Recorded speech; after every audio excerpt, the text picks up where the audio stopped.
Dear learners, I welcome you to this module, which is the first part of the topic DNA replication. आज हम DNA replication के बारे में समझेंगे, जिसका ये फर्स्ट पार्ट है। सबसे पहले समझते हैं कि replication इस शब्द का क्या अर्थ होता है। DNA की ऐसी प्रक्रिया जिसमें वह अपने ही जैसी एक और मॉलिक्यूल बनाता है, उस प्रक्रिया को हम कहते हैं DNA replication। इस प्रोसेस में क्योंकि डीएनए एक एग्जैक्ट डुप्लीकेट कॉपी बनाता है, इसीलिए रेप्लिकेशन को ही डीएनए डुप्लीकेशन भी कहा जाता है। So as you know that it is a process of synthesis of exact copy of itself. This process of copying is called as DNA replication, or it is also alternatively called as DNA duplication. To explain this method of replication, three types of theories were proposed. The first theory was, let us start from the right hand side. The first theory was the semi-conservative theory. The second theory was the first theory was the conservative theory. The second theory was the semi-conservative theory. And the last one is the distributive theory, or many authors use the word dispersive also. So these were the three theories which were proposed for replication. तो replication इस प्रक्रिया को समझाने के लिए ये तीन theories propose की गई थी, जिनमें सबसे पहले हम देखते हैं कंजर्वेटिव। उस नाम का मतलब पहले समझ जाते हैं। कंजर्व करने का मतलब होता है जैसा है वैसा ही उसको रखना, बिना कोई चेंज किए या बिना डिस्टर्ब किए। तो कंजर्वेटिव मोड ऑफ रेप्लिकेशन, ये जो थियरी है, इस थियरी में ये कहा गया कि जो डीएनए है जो रेप्लिकेशन प्रोसेस के थ्रू जा रहा है, रेप्लिकेशन के बाद हमेशा जो प्रोडक्ट होता है वो दो डीएनए मॉलिक्यूल्स बनते हैं। मतलब रेप्लिकेशन की शुरुआत में जो डीएनए रेप्लिकेट कर रहा है वो एक सिंगल मॉलिक्यूल होता है, जिसको हम पेरेंटल डीएनए कहते हैं।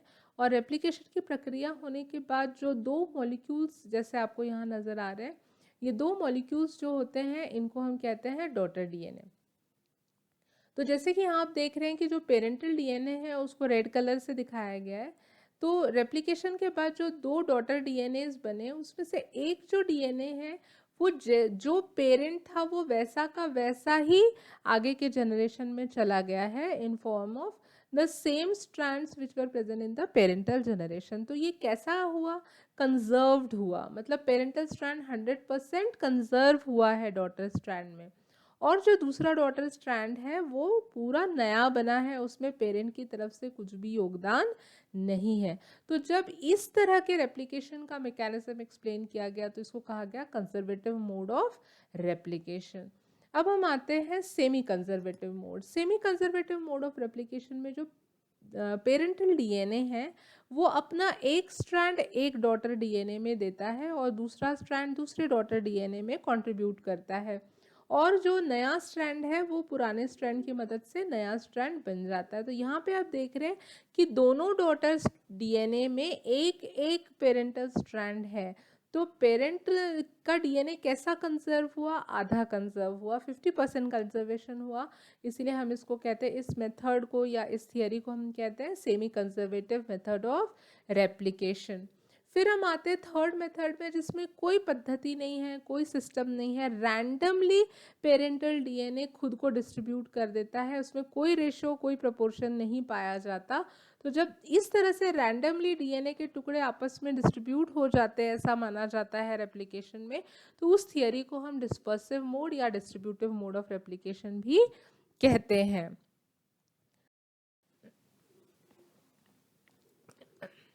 फिर ये सवाल आया कि इन तीनों थियरीज में से कौन सी थियरी है जिसका पालन करते हुए डीएनए एक्चुअली सेल में रेप्लिकेट होता है। Now the question came that under natural conditions how the DNA replicates inside the cell naturally, whether it is a conservative method, whether it is semi-conservative method, or it is dispersive method. To find the answer of this question, a very famous experiment was successful in giving answer, and that experiment was performed by Michelson and Stahl. तो मिसेल्सन and stall का जो experiment था वो successfully उसने ये बताया कि इन तीनों थियरीज में से semi conservative mode of replication ही वो मेथड है जो डीएनए प्राकृतिक तौर पे यूज़ करता है सेल्स के अंदर डीएनए अपनी कॉपी बनाने के लिए, और इस आधार पे कंजर्वेटिव और डिस्पर्सिव मेथड को डिस्पोज किया गया, उस थियरी को एक्सेप्ट नहीं किया गया। तो देखते हैं कि मिचेल्सन एंड स्टाल एक्सपेरिमेंट में क्या किया। देखिए मिचेल्सन एंड स्टाल एक्सपेरिमेंट में जो टेस्ट ऑर्गेनिज्म था, जो एक्सपेरिमेंटल ऑर्गेनिज्म था, वो था ई कोलाई सेल, जो एक बैक्टीरिया है। फिर उन्होंने यूज़ किया, जो मेथड यूज़ किया वो उन्होंने यूज़ किया सेंट्रीफ्यूगेशन, और सेंट्रीफ्यूगेशन का जो सिद्धांत उन्होंने यूज़ किया वो था डेंसिटी ग्रेडियंट सेंट्रीफ्यूगेशन।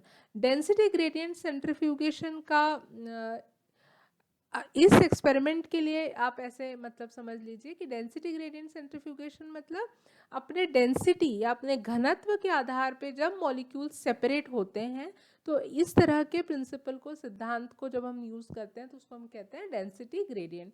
तो डेंसिटी ग्रेडियंट को यूज़ करने के लिए उन्होंने जो सॉल्यूशन यूज़ किया, जो ग्रेडियंट यूज़ किया, वो था सीजियम क्लोराइड। ये देख रहे हैं आप CaCl सॉल्यूशन, ये क्या है, सीजियम क्लोराइड का सॉल्यूशन उन्होंने लिया माध्यम के तौर पे, जिसमें डीएनए ने अपने घनत्व के आधार पे बैंड्स दिखाए।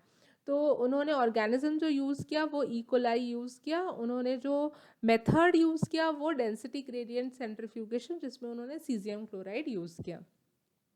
तीसरी जो चीज़ जो सबसे महत्वपूर्ण उन्होंने यूज़ की वो था heavy isotope of nitrogen N15। अभी के लिए आप इतना समझ लीजिए कि जो नाइट्रोजन, नॉर्मल नाइट्रोजन होता है, उसका जो एटॉमिक वेट होता है वो होता है N14 होता है नॉर्मल। उसका एक आइसोटोप पाया जाता है जिसमें उसका जो डेंसिटी है वो बढ़ जाती है या वेट बढ़ जाता है, और उसको फिर हम N15 नाम से, तो N15 जो नाइट्रोजन है वो N14 से हमेशा ज़्यादा भारी होता है। तो उन्होंने सबसे पहले एक ऐसा माध्यम लिया जिस माध्यम में उन्होंने नाइट्रोजन कैसा दिया, N15 दिया। तो जब ऐसे माध्यम में उन्होंने ई कोलाई को ग्रो किया लैब में, तो जो डीएनए उस ई कोलाई में बना वो कैसा डीएनए था, उस डीएनए में जहाँ जहाँ नाइट्रोजन का स्ट्रक्चर में नाइट्रोजन था, वो सारा नाइट्रोजन कौन से प्रकार का था, N15 था। तो N15 नाइट्रोजन को यहाँ पे कैसे दिखाया गया है, लाल रंग के डीएनए से दिखाया गया। मतलब ये डीएनए कैसा था, नॉर्मल नाइट्रोजन इसमें प्रेजेंट नहीं था, इसमें N15 नाइट्रोजन प्रेजेंट था। यहाँ पे एक डाउट हो सकता है स्टूडेंट्स को कि N15 जो है वो अगर माध्यम में है तो डीएनए में कैसे आया। तो जो नाइट्रोजन सोर्स हम देते हैं बैक्टीरिया को, वो नाइट्रोजन वो यूज़ करता है नाइट्रोजन बेसिस बनाने के लिए, जो हमने स्ट्रक्चर ऑफ डीएनए में समझा था। तो डीएनए में जहाँ जहाँ नाइट्रोजन मॉलिक्यूल है, वो नाइट्रोजन एक्चुअली वो सेल कहाँ से ले रहा है, मीडियम से ले रहा है। तो मीडियम में अगर N15 है तो बैक्टीरियल सेल में जहाँ जहाँ डीएनए में नाइट्रोजन है, वहाँ वहाँ नाइट्रोजन कौन से प्रकार का आ जाएगा, ऑटोमेटिकली जो आपने माध्यम में सप्लाई किया है। इसीलिए ये डीएनए कैसा बन जाता है, N15 बन जाता है।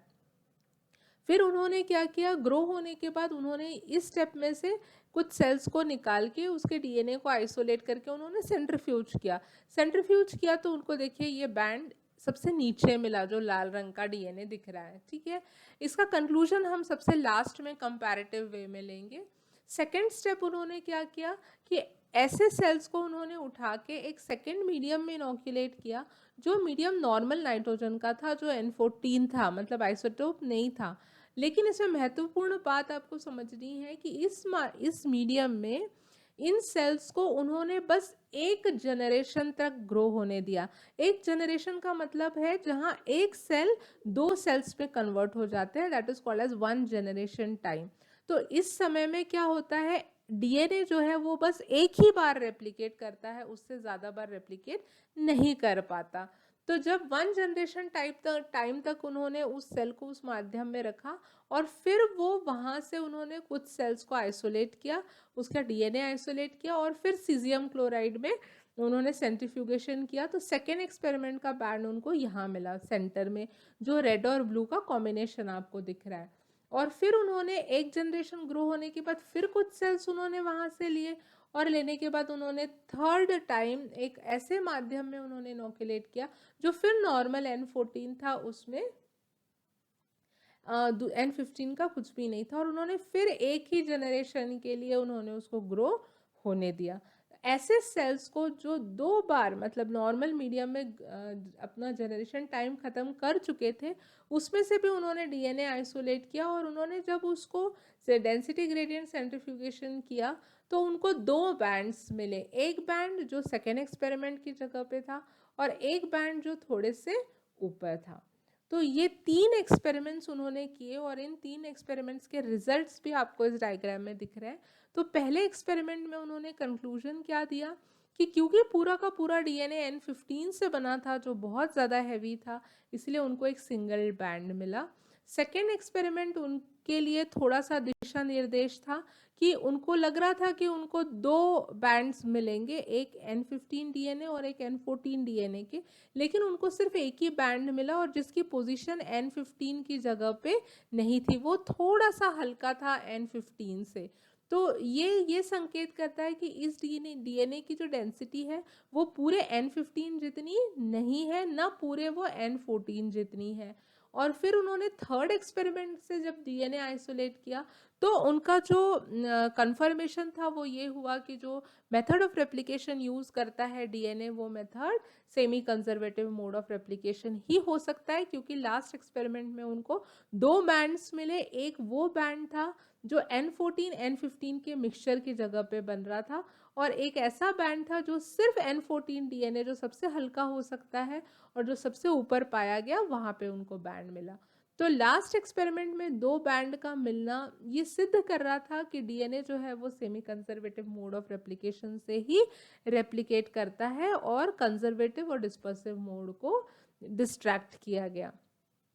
तो अब हम आते हैं इसके सेकेंड पार्ट पे, जो आगे का रेप्लिकेशन प्रोसीजर है वो हम इस लेक्चर के पार्ट 2 में देखेंगे, जिसमें रेप्लिकेशन कैसे शुरू होता है और वो कैसे ख़त्म होता है उसके बारे में हम विस्तृत समझेंगे। Thank you.